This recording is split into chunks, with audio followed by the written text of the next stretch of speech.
Great morning, students. Welcome in business studies period.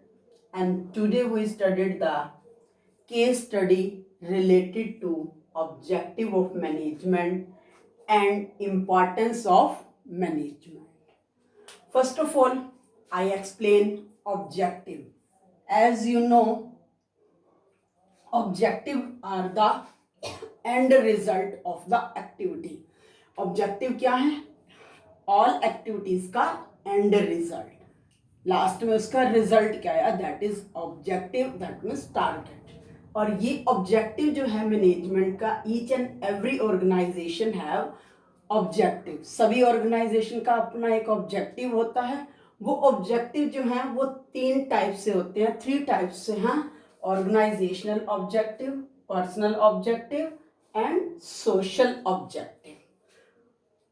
Every organization has organizational objective, organizational goal or economic goal. Economic means related to money. Every organization has related to monetary goal, and monetary goal means to achieve the maximum possible advantage of the fulfill to economic objective. Organizational या economic objective are three types: survival, profits and growth. Survival means to survive in the society for long term. जब भी कोई business organisation new startup किया जाता है, वो इस point of view से किया जाता है कि long run it will run in society for long time. लंबे समय तक वो सोसाइटी में रन करेगा और day per day, year two year जो है वो अपना मार्जिन, मार्केट मार्जिन इंक्रीज करेगा। सेकंड होता है प्रॉफिट। एवरी ऑर्गेनाइजेशन की जो लाइफ ब्लड है वो प्रॉफिट होते हैं। जैसे ह्यूमन बॉडी के अंदर ब्लड का सर्कुलेशन होना कंपलसरी है। अगर ह्यूमन बॉडी में ब्लड का सर्कुलेशन नहीं होगा तो बॉडी काम नहीं करेगी। उसी तरह से ऑर्गेनाइजेशन के अंदर प्रॉफिट भी एक ब्लड सर्कुलेशन का काम करती है। जब ऑर्गेनाइजेशन अपना गोल सेट करती है कि सरवाइव करेगा, सरवाइव कैसे करेगा, उसकी विलिंग क्या है कि रेगुलरली वो प्रॉफिट अर्न करे और इस प्रॉफिट को स्लोली स्लोली इंक्रीज करे ताकि उसका मार्केट रेशियो भी इंक्रीज हो। और यही प्रॉफिट एक ऑर्गेनाइजेशन के रिवार्ड, रिस्क का रिवार्ड होता है। जो भी एक नया ऑर्गेनाइजेशन स्टार्ट किया जाता है, दैट मीन्स वो ऑनर जो है वो रिस्क को अडॉप्ट कर रहा है और उस रिस्क के कंपैरिजन, उस रिस्क के बदले उसे क्या चाहिए, प्रॉफिट्स चाहिए। दैट मीन्स ऑर्गेनाइजेशन के लिए प्रॉफिट जो है मस्ट है, इसके बिना तो ऑर्गेनाइजेशन रन नहीं कर पाती। थर्ड इसका है growth. Growth means increasing the market share. That means first year he is on the 20% in market share, and after 1 year, after 2 year, each and every organization need to growth in long term. वो अपना market share increase करे। That means growth increase, number of production increase हो, number of employees increase हो जाने चाहिए और जितने भी एम्प्लॉयज हैं उनका भी स्टेटस इंक्रीज होना चाहिए। That means growth. Second objective of organization is personal. Personal means, as you know, in the each and every organization a group of persons are working. Each and every person do all the activities to achieve the organizational goal. जितने भी person हैं वो सभी एक ही direction में काम कर रहे हैं to achieve the organizational goal. अब which person are doing, they are having different taste, different desires, different needs and different habits of working. Management क्या करती है, आपने इसमें ऑब्जेक्टिव उसमें फीचर में पढ़ा था कि सबके डिफरेंट डिजायर हैं, नीड हैं, हैबिट्स हैं, लेकिन मैनेजमेंट उन सबको क्या करता है, मोल्ड करके, चेंज करके एक ही डायरेक्शन में लेके आता है ताकि ऑर्गेनाइजेशन को अपना गोल अचीव हो सके। सेम तो पर्सनल ऑब्जेक्टिव भी होते हैं। पर्सनल ऑब्जेक्टिव जो फर्स्ट है वो है फाइनेंशियल। फाइनेंशियल मीन्स कि जो भी एम्प्लॉय ऑर्गेनाइजेशन के गोल को अचीव करने की एक्टिविटी में पार्टिसिपेट कर रहा है, उसको उसके कंपैरिजन, उसके प्लेस पर जो मिलने वाली सैलरी है या पर्क्स हैं, पर्क्स मीन्स ऑल इंसेंटिव हैं, जो फाइनेंशियली जो मॉनेटरी उसकी विलिंग ऑब्जेक्टिव है वो उसका कंप्लीट होना चाहिए। सेकंड होता है social need. Social need personal जो है, एक each and every person have social need such as recognition in the society, self esteem, self recognition, उसकी अपना ऑर्गेनाइजेशन के अंदर एक सेल्फ रिकॉग्निशन, एक सेल्फ पहचान होनी चाहिए। थर्ड है higher level. Higher level that means he wants salary, उसको यहाँ मिल गई, यहाँ उसको सेल्फ रिकॉग्निशन, सेल्फ रिस्पेक्ट मिल रही है। थर्ड है high level that means he and she wants some status. So that personal objective, and after that third objective of the organization is social objective. Social objective क्योंकि organization कहाँ बनी? Organization is set up in society. उसको किसने बनाया? Society ने। Society जो है उनके द्वारा बनाई गई गुड्स और सर्विसेज को यूज कर रहा है, तो दैट मीन्स ऑर्गेनाइजेशन की सेटअप है सोसाइटी में। तो सोशल ऑब्जेक्टिव भी होते हैं। ऑर्गेनाइजेशन को सोशल ऑब्जेक्टिव कंप्लीट करने के लिए वो सोसाइटी के पर्सन्स को एम्प्लॉयमेंट प्रोवाइड कर रहा है। वो ऐसी टेक्निक्स यूज करता है जिसमें डिफरेंट पर्सन्स को, नंबर ऑफ पर्सन्स को एम्प्लॉयमेंट जनरेट करता है। Second, environment protection. वो ऑर्गेनाइजेशन अपने गोल को अचीव करने के साथ साथ इन्वायरमेंट का भी केयरफुल होना चाहिए। उसको ऐसी एक्टिविटीज करनी चाहिए जो इन्वायरमेंट को प्रोटेक्ट करें। जो एक्टिविटी इन्वायरमेंट को प्रोटेक्ट नहीं करेंगी वो ऑर्गेनाइजेशन लॉन्ग रन में फेलियर की और अग्रसर होगा। थर्ड है provide basic amenities. Amenities means incentive cash payment. So वो सोसाइटी को बेसिक एमिनिटीज पे करता है, दैट मीन्स स्कूल प्रोवाइड कर दिया। Amenities means helpful activities, that means school provide कर दिए वीकर सेक्शन के लिए। वीकर सेक्शन के लिए क्रच जो है, इस तरह की जो है वो फैसिलिटीज भी बिजनेस ऑर्गेनाइजेशन प्रोवाइड करता है। थर्ड, नेक्स्ट है avoid of anti social activities. अब ऑर्गेनाइजेशन को अपना सोशल ऑब्जेक्टिव भी अचीव करना होता है। वो कैसे अचीव करता है? Anti social. Anti social means don't cheat others and unfair trade practices से वो अपने सेल्स को बढ़ाने का जो वर्क है वो नहीं करता, अवॉइड करता है ऐसी एक्टिविटीज को, so that the organization achieve his social objective. I hope you understand the objective of organization. Second topic is importance. Importance, why management is important. Management जो है फीचर्स और ऑब्जेक्टिव के बाद आपको इतना अंडरस्टैंड हो गया होगा कि मैनेजमेंट जो है वो ऑर्गेनाइजेशन को एक लाइफ गिविंग एलिमेंट है। बिना मैनेजमेंट के organisation is nothing. That means management is the life giving element of the every business. वो मैनेजमेंट क्या करता है? रिसोर्सेज, ह्यूमन रिसोर्सेज और नॉन ह्यूमन रिसोर्सेज को इस तरह से काम करता है, एक्टिविटी को कोऑर्डिनेट करता है ताकि वो अपने गोल को अचीव कर सके। Same management is manage man plus T. जो मैनेजमेंट है वो ह्यूमन बीइंग और थिंग्स दोनों को ही मैनेज करता है, so that it is important in the organization. One first is achieving group goal. Management जो जितनी भी एक्टिविटी करता है, डिफरेंट पीपल जो एक्टिविटीज कर रहे हैं उन सब एक्टिविटी को इस तरह से इस तरह से एक्टिविटी को गोल करता है, उन सबको इकट्ठा करके ग्रुप की एक्टिविटी को कलेक्ट करके ऑर्गेनाइजेशन के गोल को अचीव करने की ओर डायरेक्शन देता है। सभी ह्यूमन बीइंग के एफर्ट्स को डायरेक्ट करता है to achieve the organisation goal. Second है इंक्रीज एफिशिएंसी। मैनेजमेंट जो है वो एफिशिएंसी को कैसे इंक्रीज करता है, क्योंकि एलिमेंट में उसमें मैनेजमेंट के एलिमेंट में आपने पढ़ा कि मैनेजमेंट के एलिमेंट में तीन एलिमेंट हैं, process, efficiency and effectively.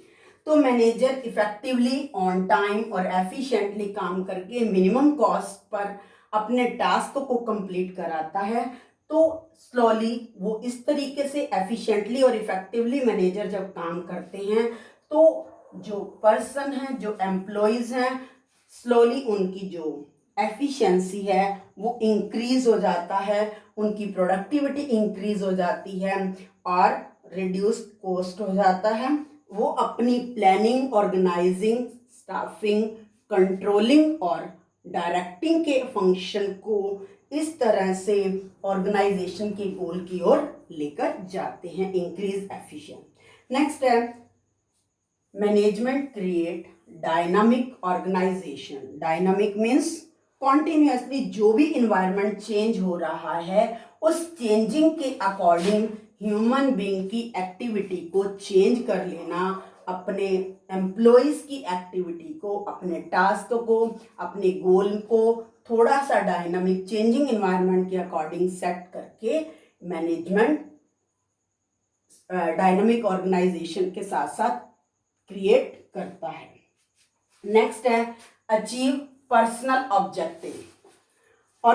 Management जो है ऑर्गेनाइजेशन का गोल अचीव करने के साथ साथ उन पर्सनल एम्प्लॉयज को इस तरह से इंडिविजुअल मेंबर्स को मोटिवेट और लीडरशिप की क्वालिटी से कम्युनिकेट करता है कि ऑर्गेनाइजेशन का गोल अचीव करने के साथ साथ वो एम्प्लॉयज अपने पर्सनल ऑब्जेक्टिव भी अचीव करते हैं। कैसे अचीव करते हैं? ऑर्गेनाइजेशन का गोल अचीव हो जाता है तो नेचुरली गोल ऑर्गेनाइजेशन का अचीव हुआ, उससे एम्प्लॉय की फाइनेंशियल नीड भी कंप्लीट होगी, सोशल नीड कंप्लीट होगी and after that higher level की नीड भी कंप्लीट होगी। वो और मैनेजमेंट जो है सभी पर्सनल एम्प्लॉयज के बीच में टीम स्पिरिट की भावना को प्रेरित करता है, जिससे ऑर्गेनाइजेशन के गोल के साथ साथ एम्प्लॉय का पर्सनल ऑब्जेक्टिव भी कंप्लीट होता है और मैनेजमेंट सक्सेस की ओर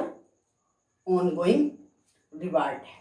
next, management is important for development of society. Management development of society में कैसे हेल्प करती है? क्योंकि मैनेजमेंट का सोशल ऑब्जेक्टिव क्या है कि सोसाइटी को एम्प्लॉयमेंट प्रोवाइड करना। अब सोसाइटी को एम्प्लॉयमेंट प्रोवाइड होगा तो नेचुरली उनकी इनकम इंक्रीज होगी, इनकम इंक्रीज होगी तो उनका स्टैंडर्ड ऑफ लिविंग भी इंक्रीज होगा, स्टैंडर्ड ऑफ लिविंग इंक्रीज होने से सोसाइटी का डेवलपमेंट होगा। सेम अब ऑर्गेनाइजेशन इन्वायरमेंट की प्रोटेक्शन एक्टिविटीज को प्रोक्योर करेगा, उनको जो है फॉर्मुलेट करेगा, तो भी हमारा इन्वायरमेंट अच्छा होगा तो डेवलपमेंट की सोसाइटी का डेवलपमेंट होगा। अब सोसाइटी को बेसिक एमिनिटीज मिल रही हैं, स्कूल, चर्च, तो in the growing of organisation along with growing of the society and avoid anti social activity को अवॉइड करके जो ऑर्गेनाइजेशन मैनेजमेंट ऑर्गेनाइजेशन की डेवलपमेंट ऑफ सोसाइटी भी करता है। I hope you understand both the concept, and after that I will give you the acronym of objective. Acronym of objective, firstly you write OPS. OPS. OPS. Next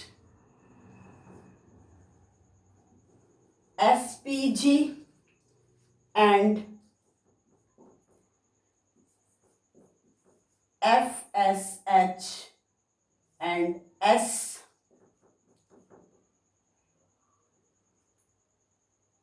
SEEPA. It is the acronym of objective of management. And now acronym of importance of management. First, management का importance point है achieving group goal, increase efficiency, dynamic organisation and achieving personal objective and development of society. GEDPD. GEDPD. Achieving group goal, increase efficiency, dynamic, personal development. Now, I solve these topics with the help of case study. Yesterday I told you that the importance of case study in your exam, point of exam. So I hope you learn all this topic and understand the topic. And now it is the case study. XYZ Power Limited set up a factory for manufacturing solar lanterns in a remote village as there was no reliable supply of electricity in rural areas. The revenue earned by the company was sufficient to cover the cost and the task and the risk. The demand of lanterns were increasing day by day, so the company decided to increase production to generate higher sales. For this, they decided to employ people for the nearby villages as very few job opportunities were available in that area. The company also decided to open schools and crèches for the children of its employees. And question is, identify and explain the objective of management discussed above. इस paragraph को आपने read किया and you have to find out the objective of management which are discussed in this paragraph. इस paragraph में क्या है बेटा, XYZ limited जो है एक मैन्युफैक्चरिंग है, वो सोलर लालटेन बनाती है जो हमारी सनलाइट से क्या करते हैं, चार्ज होते हैं और उनको जो है रिमोट एरिया मीन्स जहाँ पर पहुँचना थोड़ा कॉम्प्लिकेटेड काम होता है, रिमोट विलेज में उन्होंने ये सोशल लालटेन बनाने की मैन्युफैक्चरिंग यूनिट फैक्ट्री जो है सेटअप की है, क्योंकि वहाँ पर इलेक्ट्रिसिटी की सप्लाई नहीं थी. तो आपको पता है इलेक्ट्रिसिटी के बिना तो nothing is possible. Next is the revenue earn by the company. Revenue means जो भी सेल से अमाउंट मिल रही है, revenue earn by the company was sufficient to cover the cost. जो उनको रेवेन्यू मिल रहा था उनसे उनका कॉस्ट कंप्लीट हो रहा था. एंड द रिस्क भी कंप्लीट हो रहा था. दैट मीन्स यहाँ पर कंपनी क्या कर रही है, रेवेन्यू भी कंप्लीट हो रहा है, रिस्क भी कंप्लीट हो रहा है. दैट मीन्स उसका इकोनॉमिक ऑब्जेक्टिव तो कंप्लीट हो रहा है. द डिमांड ऑफ लालटेन्स was increasing day by day. Electricity नहीं थी विलेज में, तो लालटेन्स की नेचुरली जो डिमांड थी वो डेली इंक्रीज हो रही है. तो कंपनी ने डिसाइड किया कि वो अपनी प्रोडक्शन को इंक्रीज करेगा. कैसे इंक्रीज करेगा, हायर कॉस्ट से नहीं, हायर सेल से. कॉस्ट वही रहेगी लेकिन वो अपनी सेल को इंक्रीज करेंगे, और सेल को इंक्रीज करने के लिए उनको प्रोडक्शन भी इंक्रीज करनी होगी. अब प्रोडक्शन को इंक्रीज करने के लिए उन्होंने जो मेथड अडॉप्ट किया है कि वहाँ के जो नियर बाय विलेजेस के पर्सन्स हैं उनको जॉब की अपॉर्चुनिटी दी. क्लियर. तो दैट मीन्स वो सोसाइटी को जॉब दे रहे हैं, तो सोशल ऑब्जेक्टिव भी कंप्लीट कर रहे हैं. The company also decided to open school and creches. School और क्रच ओपन कर रहे हैं नियर अबाउट जो रहने वाले पीपल हैं. तो यहाँ पर जो है ऑर्गेनाइजेशन जो है, वो फैक्ट्री ऑनर जो है वो पर्सनल ऑब्जेक्टिव भी कंप्लीट कर रहा है और सोशल ऑब्जेक्टिव भी कंप्लीट कर रहा है. तो फर्स्ट ऑफ ऑल वो क्या कर रहा है, वो सोसाइटी को मिनिमम कॉस्ट पर लालटेन प्रोवाइड कर रहा है, दैट मीन्स वो ऑब्जेक्टिव कौन सा कंप्लीट कर रहा है, इकोनॉमिक ऑब्जेक्टिव। साथ के साथ वो लोगों को जॉब अपॉर्चुनिटी दे रहा है, दैट मीन्स वो कंप्लीट कर रहा है पर्सनल ऑब्जेक्टिव। और थर्ड, सोसाइटी के लिए स्कूल क्रचेस का अरेंजमेंट किया है, that means he is completing the social objective. तो ऑर्गेनाइजेशनल ऑब्जेक्टिव सबसे पहले कैसे कर रहा है, XYZ लिमिटेड जो है वो कंपनी का प्रॉफिट सफिशिएंट है और वो अपने सेल्स को इंक्रीज कैसे करना चाह रहा है, अपनी प्रोडक्शन को इंक्रीज करके। Okay, I hope you understand this case study.